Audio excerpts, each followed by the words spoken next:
Assalamualaikum warahmatullahi wabarakatuh. Nama saya Siti Fatonah dari jurusan Tadris Bahasa Inggris. Saya anggota Kopma Fatawa IAIN Salatiga angkatan tahun 2018.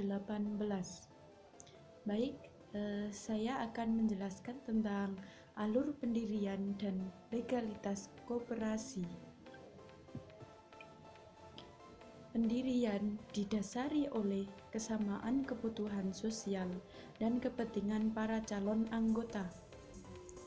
Koperasi terdiri dari dua jenis, yaitu koperasi primer yang beranggotakan minimal 20 orang dan koperasi sekunder yang minimal beranggotakan 3 badan hukum koperasi. Alur pendirian dimulai dengan rapat anggota pembentukan koperasi, kemudian disusul dengan rapat menyusun anggaran dasar koperasi. Yang selanjutnya adalah mendaftar sebagai koperasi. Pembentukan koperasi tersebut dilakukan dengan akta pendirian yang memuat anggaran dasar. Yang pertama, daftar nama pendiri. Yang kedua, nama dan tempat kedudukan.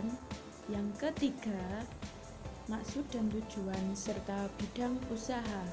Yang keempat, ketentuan mengenai anggota. Yang kelima, ketentuan mengenai rapat keanggotaan.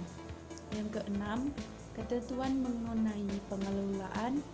Yang ketujuh, ketentuan mengenai permodalan.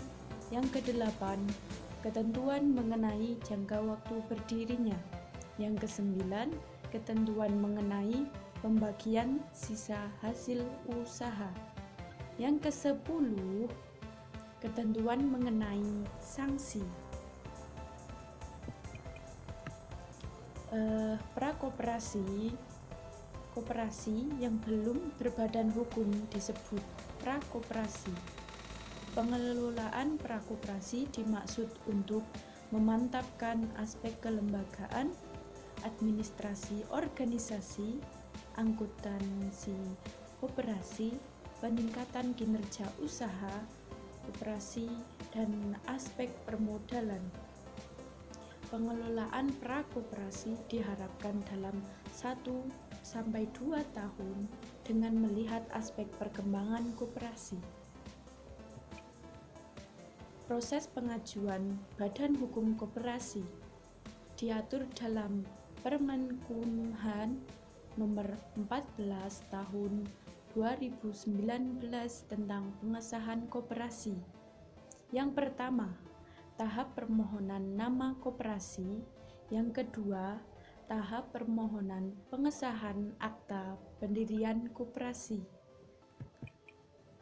Tahap permohonan nama koperasi. Permohonan pemakaian nama koperasi diajukan oleh permohon kepada Menteri melalui Direktur Jenderal. Yang kedua, permohonan terdiri atas para pendiri atau kuasa para pendiri yang memberikan kuasa kepada notaris. Yang ketiga, permohonan diajukan melalui sistem administrasi badan hukum dengan format pengajuan nama koperasi paling sedikit memuat nama koperasi yang dipesan dan jenis koperasi. Tahap-tahap permohonan nama koperasi. Pemohon harus mengajukan permohonan pengesahan akta pendirian koperasi kepada Menteri melalui Direktur Jenderal. Yang kedua, permohonan pengesahan akta pendirian koperasi diajukan melalui sistem administrasi badan hukum. Yang ketiga, permohonan pengesahan akta pendirian koperasi dimuat atau dinyatakan dalam akta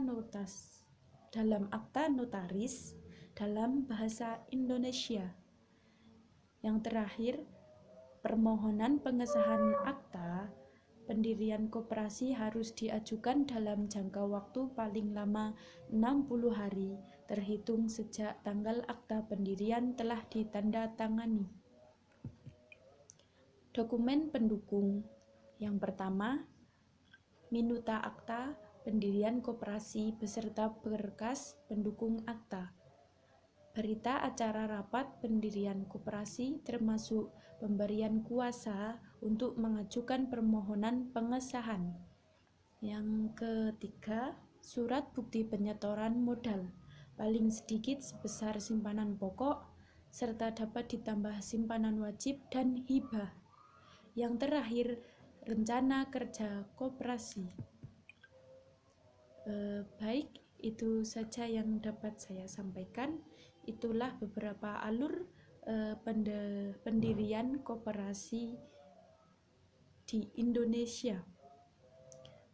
Baik, terima kasih. Wassalamualaikum warahmatullahi wabarakatuh. Sedikit moto dari saya, bukan koperasi namanya bila tidak ada pendidikan perkoperasian bagi anggotanya. Tanda tangan Muhammad Dr. Andes Muhatta. Bravo Kopma. Wassalamualaikum warahmatullahi wabarakatuh.